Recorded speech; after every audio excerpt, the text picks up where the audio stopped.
team credit. Obviously, anybody watch the game, they had some guys hit some really hard shots, especially Carson Warren. Kid hit some really tough guarded shots. I like Darius Roy as a point guard. And their kids came in excited, ready to play. So I give them a lot of credit. On our hand, it's just it's a learning process. Obviously, we got one guy that embodies himself when he's putting his uniform on and he's tying his shoes. We got one guy that's thinking leadership, toughness, intensity, and defense. That's Justin Jennifer. I got too many guys when they're tying their shoes are thinking about how many points they're going to score tonight. And they're good kids, and that's just part of it. But if we only had 23 deflections, we let a team come in here and shoot 44.6%. And right now, like I've tried to tell everybody in every media since the summer, we lost a two-time Defensive Player of the Year. We lost Jacob Evans, who got drafted because of his versatility, his intelligence, his ability to guard 5 positions. We lost 2 guys that could guard 5 positions, and a fifth-year senior that was 23 years old, who was our most vocal guy in Kyle Washington. So defensively is, for the 9 millionth time, my concern. We shot 50%. We're in, obviously we struggled shooting free throws, especially our big guys. But a lot of defensive breakdowns. They had 24 points in the paint, and that's without scoring on a post-up. Meaning we're just getting guys beat off the dribble, getting lost, giving up layups. Not a lot of talk, not a lot of communication, not a lot of defensive intensity. But young teams, it's hard. They're inconsistent. Right now we're inconsistent. But we did what we had to do to get the win. I like giving other teams credit. I don't like coming in here and just crying about my team. My team's young, and this is what it is. We got too many guys that are inconsistent with their voice. They're inconsistent with where their mind is at. And our defensive performance was really bad tonight. Really bad. But we did a lot of good things. But we didn't come out ready to play. Jaron Cumberland's got to, I got to do a better job coaching him. That's just the bottom line. Got to do better. He's got to come out with a much more focused mindset at the start of games if he's going to be our best player and our leader. Does it almost seem like he waits till the second half to crank it up offensively anyway? He's got a bad habit of picking spots where to play instead of. He's never going to be a dominant player doing that. And our team can't take on that personality.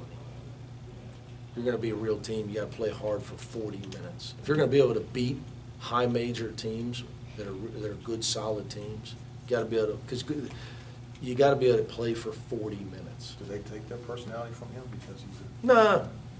No. I've said this before. I got Trey Scott and Nasir Brooks. Their mindset's got to be defense and rebounding. They both got 10 rebounds tonight. So.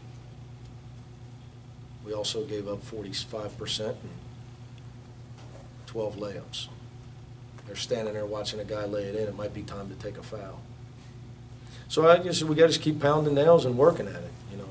We're not going to win if we give up over if we're when the sample size is big enough. Like even right now, if you take our 3 games, I bet we're giving up over 40% from the field. We had a dominant defensive performance the other night. We won easily. We're up 29 and won easily. Until these guys realize that that is the answer. You got to be a great defensive team. It doesn't matter if you're Cincinnati or Kentucky. Doesn't matter. Doesn't matter if you're Golden State. Doesn't matter. It just doesn't matter. You don't play defense. You're an average team at best. You're only going to win when you make shots. So I just got to keep working at it. Got to get through to them. Is it the intensity and the focus? It's inexperience. Okay. Inexperience equals inconsistent in sports. Now, there's exceptions. Jacob Evans was an exception. Gary Clark was an exception. But even their freshman years, they played more than the normal freshmen. Right. Because they were very smart. But usually, and especially in college basketball, because even like, it's not true because Gary isn't an 18. Nowadays every rookie in the NBA is 18 or 19. So, Gary's not. And that's why he's not inexperienced. Right. Usually inexperience does equal inconsistent effort. It's not effort as much as consistent effort. Finish. There's like 3 times we just don't finish the play. We play great defense and they lose the ball and we don't get it. So I've had to build this program a long time ago. Until we were old enough where we could play hard enough, then we turned the corner. When Yancey and them guys got to where, we had 5 seniors. Most of them came off. I think Rashad's the only one that started. We brought 4 seniors off the bench. We started all 3- and 4-year, 5-year guys. It's hard to play hard. Most young teams just don't play hard enough, which means you will have to have exponential talent to overcome it. Your talent would have to supersede your lack of toughness and defense and all the things that you got to grind out. As the season goes. Well, we did a lot of good things tonight. Because they hit some tough shots. The percentages for them shooting came down in the second half. Was that intensity or them missing some? Well, I think they hit some hard. We stopped giving up layups. So Because they did hit you some felt better hard. about the second half? Yeah. We still gave up a few, just where the lack of communication. Guy just drives in and shoots a layup. We don't match up in transitions and stuff. I'm never going to be. Team shoots a layup, no coach is going to be happy. Not just me, no coach. But yeah, it was much better. Obviously, they shot 38%. You like what you've seen from Logan Johnson so far? His effort and his attitude is great. His effort and his attitude. He's young, so young guys make mistakes because they just haven't been out there. So He has to play a lot this year for next year, right? I'm worried about that one thing: Monday night, Western Michigan. Next year, next year. I'm hoping to be the coach next year. I say that laughing, but I really that's how I look at everything, man. Let's worry about this team right here. Right here. Like I said, he had 6 assists in 21 minutes. And what I told Mamadou in there, he's a redshirt freshman. Like, hey, buddy, your mindset's got to be, I'm going to make this guy play me. How do you do that? Be the best defender in the gym. Is that what Logan's done? His defense, he's not the best defender in the gym. His energy, hard to not play. His energy's tremendous. He's usually a high deflection guy. He had a lot of breakdowns tonight. And I think some of it was he thought he was shoveling a guy, funneling a guy left, and nobody was there.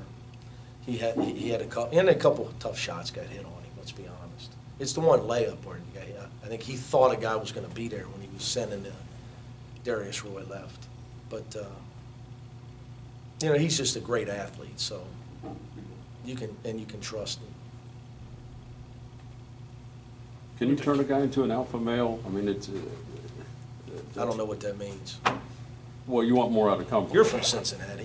Yes, I am. Yeah, come on, man. Let's talk like we're from Cincinnati. What's that mean? How do you get? I'm from the West Side. You mean a tough guy? How do you get Jaron Cumberland to get? What's alpha male mean? You got to help me now. I'm done. Big man on campus. Take no prisoners. The dudes that you've seen before. You mean Sean Kilpatrick? Yeah. Okay. I mean, you can do. I think you can do so much as a coach to modify a guy's behavior, but at the end of the day, I don't know if you can make a guy want to carve people's hearts out. But I will share this with you. If you don't carve hearts out every day in practice, if you don't dominate every day in practice, if you pick your spots in practice, guess what you're going to do in the game? You're going to pick your spots in the game. But it's a process. Let's be fair to him. It's his 3rd game without Gary, Kyle, and Jacob. It's his 3rd game. But no, you can only coach a guy. Again, when a guy wakes up every day and a guy goes to sleep every night, what's he do in between, and what's his thought process? I can tell you this, you know, I'm lucky, I had the greatest parents in the world, and my dad will tell you, he didn't say, son, you're gonna work really hard and become the head coach at Cincinnati.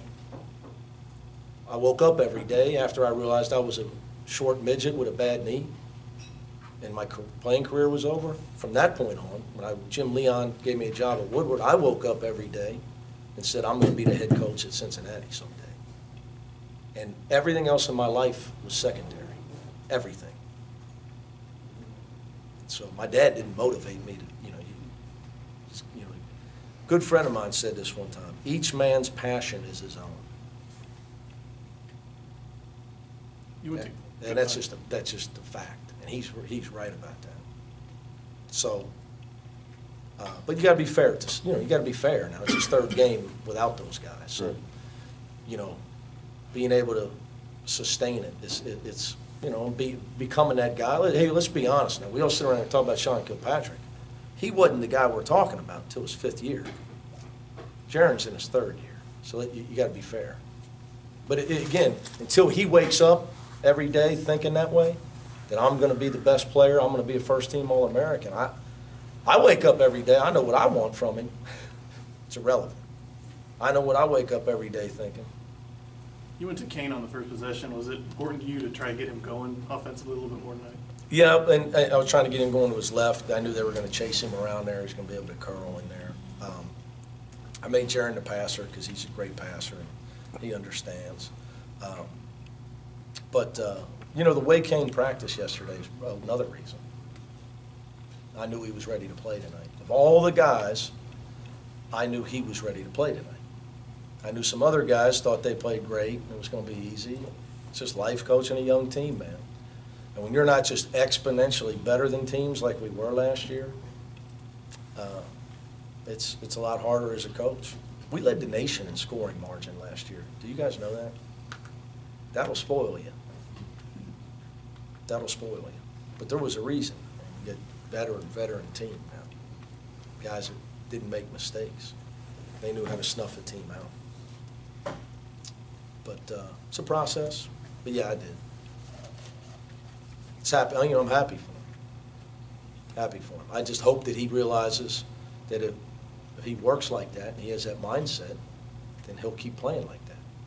Because I know it'll make us better. But again, I can't make him wake up that. I can only yell and scream so much. And it doesn't work. All it does is make me look balder and older. All right, guys, thanks.